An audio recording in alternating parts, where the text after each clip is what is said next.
Hello everyone, আসসালামু আলাইকুম। কেমন আছেন সবাই? নিশ্চয়ই ভালো আছেন।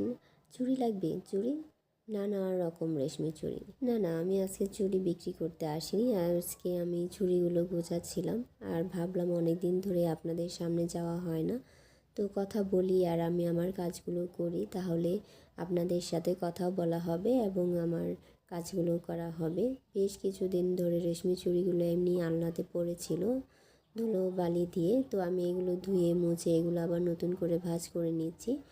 যাই হোক, তো ভাঁজ করতে করতে দেখলাম এই চুড়িগুলোর সাথে বসন্তের কালারগুলোর খুবই মিল হয়ে গিয়েছে। তো বসন্ত রঙে নিজেকে একটু রাঙিয়ে নেওয়া যাক, কারণ আমি সেটা করতেই পছন্দ করি যখন যেটা আমার মনে আসে। কারণ আমি জানি মানুষ মরণশীল, কখন কার ডাক এসে যায় বলা যায় না। তো ইচ্ছেগুলো অপূর্ণ রেখে লাভ নেই, যখন যে ইচ্ছা হয় সেগুলো যতটুকু পারি পূরণ করার চেষ্টা করি। তো আমার একটা অভ্যাস আছে, সেটা হচ্ছে যখন আমি চুড়ি গুছাই বা সাজুগুজুর জিনিসগুলো গুছাই, তখন আমি এভাবে চুড়িগুলো পরি, দেখি, যদি ভালো লাগে আর যদি সাজতে ইচ্ছে করে তাহলে সাথে সাথে সেজে ফেলি এবং অনেক সেলফি তুলি, যেগুলো আমি ক্যামেরায় বন্দি করে রাখি। বাঙালি মেয়েদের সাজের অনুষঙ্গে চুড়ি সবসময় একটি বিশেষ জায়গা করে আছে। শাড়ির সাথে কাচের চুড়ি কিংবা রঙিন যে কোনো চুড়ি মেয়েদের সৌন্দর্যকে অনেকটা নতুন মাত্রা এনে দেয়। কাচের চুড়ির রিনিঝিনি শব্দে মেয়েদের হাতের শোভাকে যেমন বাড়িয়ে দেয়, তেমনি প্রিয় মানুষের হৃদয়ে এক অন্যরকম আবেগের সঞ্চার করে, তাই না?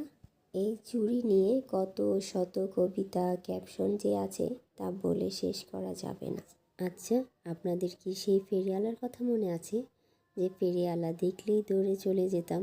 ফেরিওয়ালার কাছ থেকে কিছু না কিছু নিতেই হবে, বিশেষ করে চুড়ি, ফিতা, লিপস্টিক।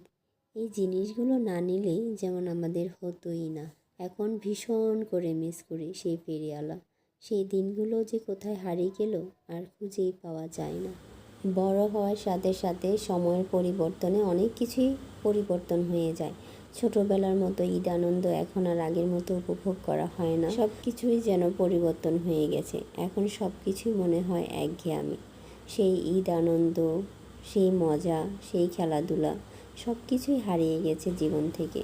ছোটোবেলায় একটা সময় মনে হতো যে আমরা বড় হব কবে, আর এখন মনে হয় ছোটোবেলার দিনগুলোই ভালো ছিল। কেন যে বড় হলাম, সেই ছোটোবেলার দিনগুলোকে এখন অনেক মিস করি। তো কেমন লাগলো আজকের ব্লগ আমার, আর আমার এই সাজটা কেমন লেগেছে তা কমেন্টস করে অবশ্যই জানাবেন।